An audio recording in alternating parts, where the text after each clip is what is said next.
Hello and welcome back to a possibly very long awaited Skids and Donuts video.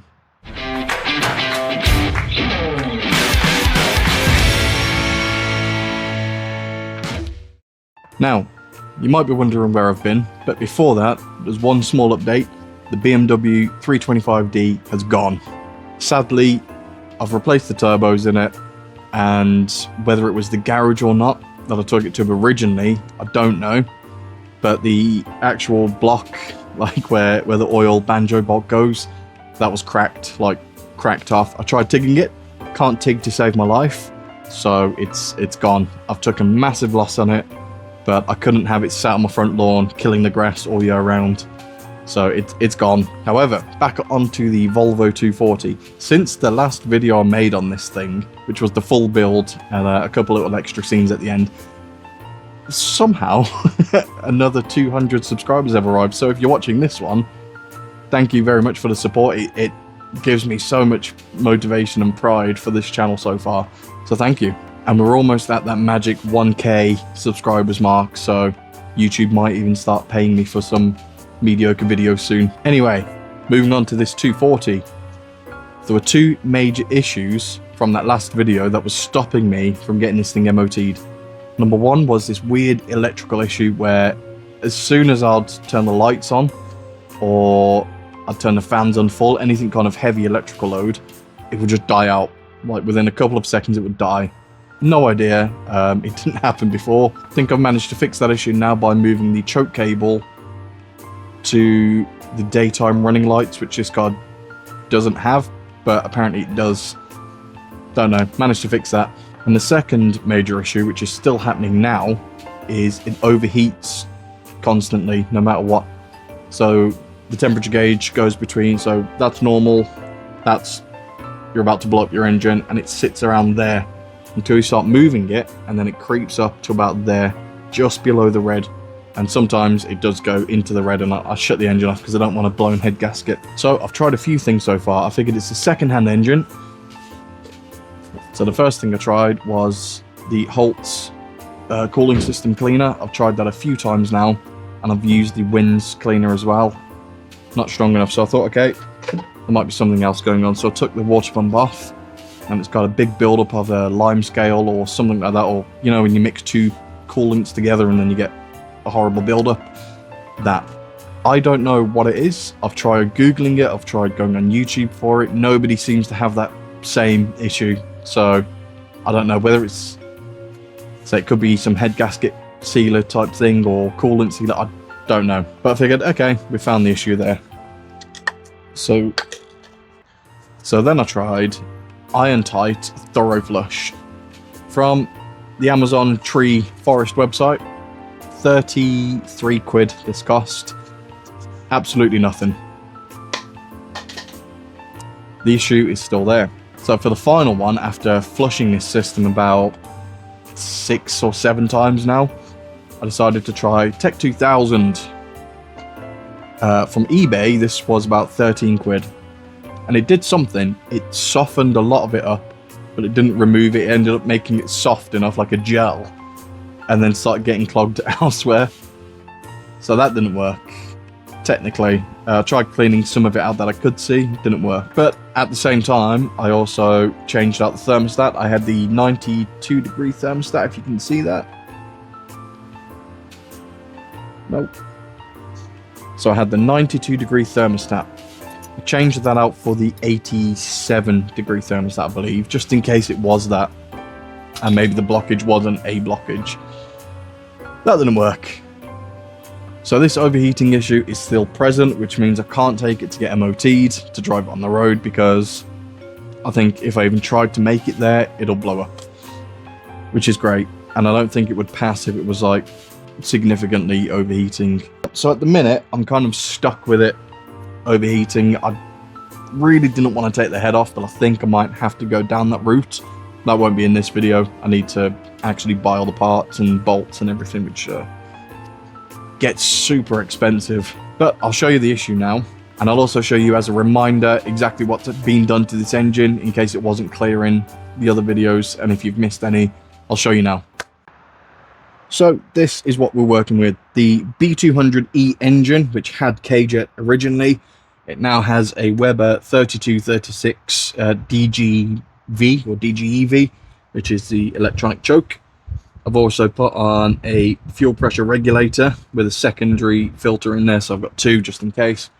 And it's that brand, Malpassi, I think it's Italian. And that's about it. And with the beamer gun, I took the battery out of it because I brought a brand new one, like 250 quid. I've spent so much money on cars recently. And if you haven't noticed, I've also got the snow caps. I 3D printed these. They didn't come out too well, especially with my heavy-handed angle grinding to smooth it all out. And I've got genuine coolant in there now. Blue stuff.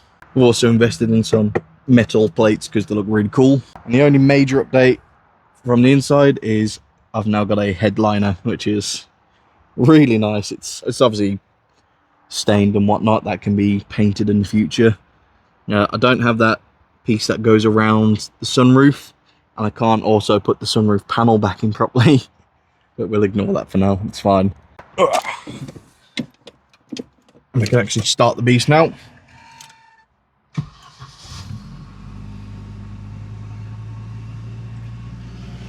So it starts up pretty well first time around. I also think I need to replace this fan at some point because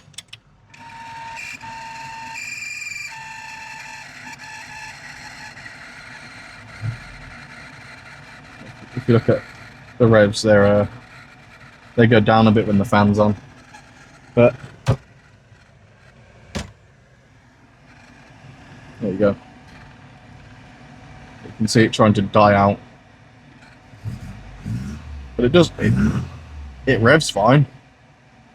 It just wants to die. So whether it's not warmed up fully and it's the choke causing an issue, I don't know. Maybe like the secondary choke isn't working. So we're at about the halfway mark now, and as I've said, the idle speed does sort itself out. But if we keep a close eye on that, that will start going up.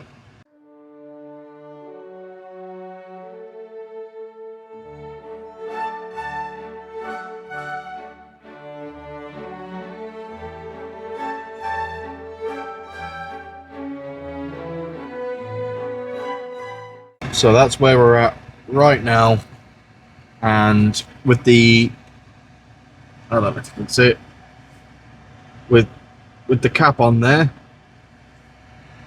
it can stay there, it can go a little bit higher, I don't fully know, but I cannot get any more air out of this system at all.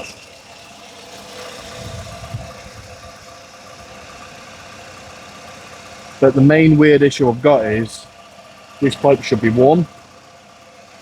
This pipe should be warm, and it's only a little bit warm, and you can see it's got a lot of pressure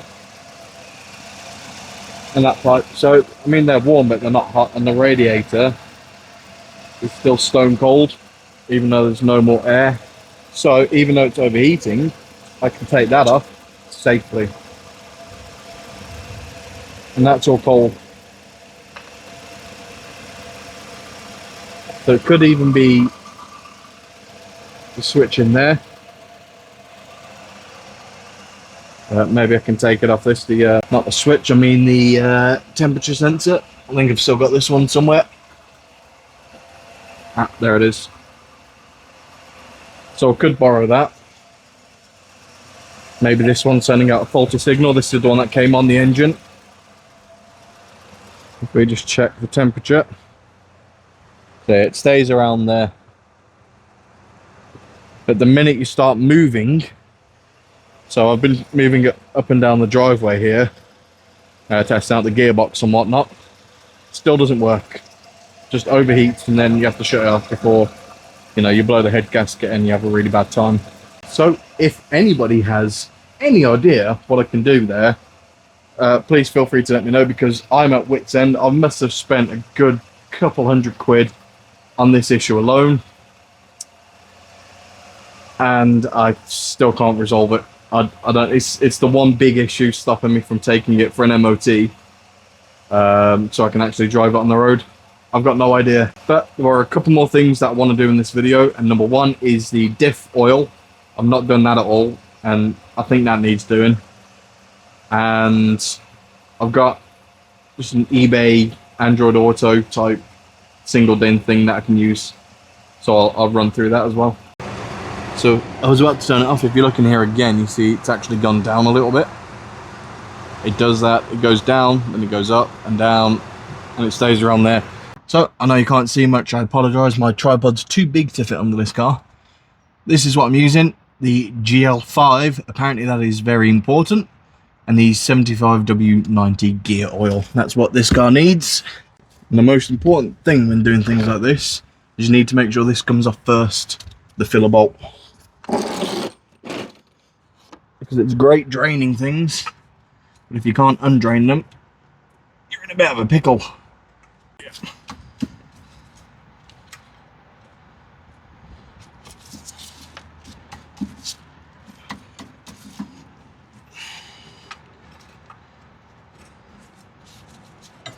Great news. Filler bolt comes out. This oil. Oh, wow, the oil looks really good. That's been changed at some point.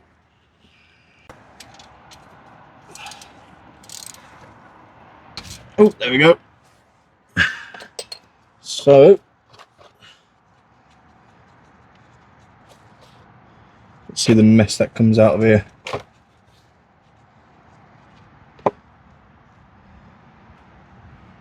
That's actually really clean. Whilst that's draining, if you want to help out, support the channel, I sell t-shirts. I've tried selling them as cheap as I can. There's a few on there. There's t-shirts and hoodies. There's a few designs on the screen now. And here is me displaying one in all my glory. If you'd like one, there is a little discount code as well. Volvo 240, naturally, because it's one of the best cars ever made. But yes, if you'd like to support the channel, that would be massively helpful, and you can look stylish at the same time. If you do buy one, feel free to tag me on Instagram or something like that. This isn't fantastic. It's could be worse. It's not bad. I'll get that cleaned up. Right, now for the gear oil. There is a trick to opening these. The top piece bends out, and then you get the little gearbox straw thing, and that just pops out. And then this stuff, you just go, whoop, there you go, and then you just squeeze it. This will take about a litre or so.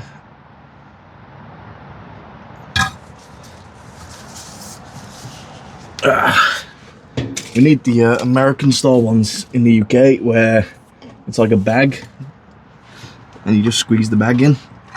These bottles are not fun to use at all. It's good if you've got like a pump or something. Most people don't, me included. And my hat keeps falling off with the microphone on it.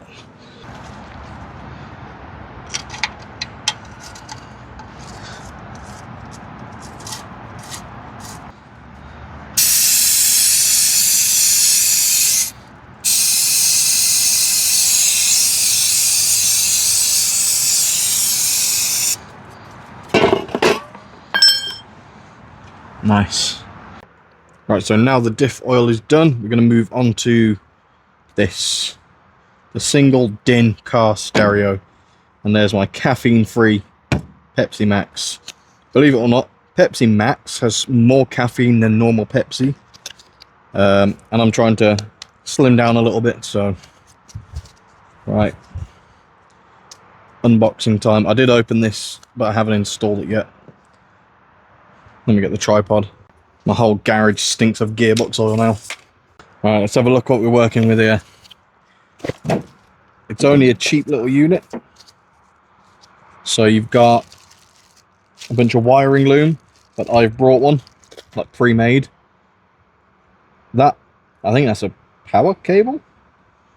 Looks like a power cable. Don't know where that goes. You can have a reverse camera on this as well. I'm not going to fit one. I might fit one. I do have one because I installed one of these on the Civic, but a significantly bigger one. Just for the fun of it, I'll actually show you what I've installed. It's massive, but it made the factory speakers sound a lot better. So you might be wondering, why am I installing one of these little units on a classic like the Volvo 240? Well, my main argument is A, it's practical, right? The stereo that was in here was some old cassette player, which I love cassettes, but it didn't work, which is a shame, so I got rid of it. And the second reason is, nowadays you will have your phone out all the time, whether it's to use Google Maps or if it's just on there for charging. Everybody mounts their phone in their car nowadays. So having something like this is a lot more practical and useful, where you can just slot it in and it's there. Might have to do some, actually, you know what, that fits quite well. It's there, and you've got Google Maps on there. It's only a single din. I don't know how good it's going to be. And you can have your music, and legally you can touch it. Whereas in the UK especially, I don't know if it's the same anywhere else, you cannot legally touch your phone for any reason whatsoever, which is a good thing. So having this, where you can just skip a song, it's fine. You know, you got your volume knob and everything, so that's why. And the third reason, it's my car. So if I want something, I'm going to do it. Anyway, this is the stereo connector thing that comes in the car. And this is what I've bought.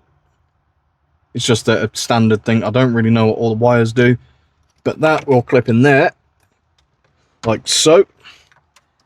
And then in the back of this, you've got the ports there, which I believe there's one here. Actually, check the wiring. Oh, all the wires are there. So the black one goes at the bottom and the red one goes at the top. This is a pretty universal setup for these things as well. And that's all the cabling done. All I would need to do is mount it and test it. But we're going to test it first, see what it actually sounds like. And I think testing it is going to be the fun part. See if it actually powers up. It does. Okay, so that bit works. Android Auto. Please connect car stereo with your phone via Bluetooth. Well, I'm using my phone. I'll see if there's a way I can do this and record it. I don't have a separate camera. And, well, there it is. I've connected Bluetooth. And there you go. So I've got my music on this side. I've got small little maps on that side. And it only takes 1 day and 1 hour to get to Sweden with toll roads. So that is pretty cool. So for a simple little unit, and then I can mount that in. I've got to figure out a way to mount it. I don't know, glue it maybe. But that works. That's tremendous. I'm really happy with that. I think this little unit costs like 50 quid maybe. It's gone up to 1 day, 2 hours now. We're not getting there anytime soon. But I'm pretty happy with that. And you've still got a physical volume button. You've got aux if you want that. You've got your USB charging. So yeah, that was really simple. I don't know the best way to mount it because it's already been chopped and changed. But the speakers work. I don't know if it will play whilst I'm recording. It does not. But the sound actually comes out the speakers pretty well. So overall, I'm happy with that. It's simple, it's cheap, but it works. So I like that. But if you did like this video, smash that like button. If you're not subscribed, smash that subscribe button for me. We're almost at 1,000. I'd massively appreciate that. If we can reach that magic 1K number, then YouTube will start paying me for making these videos, and that means putting back into these cars. And if you know anything about this overheating issue, please let me know, because I'm at my wit's end. Anyway, thank you very much for watching, and I'll catch you in the next one. Take care.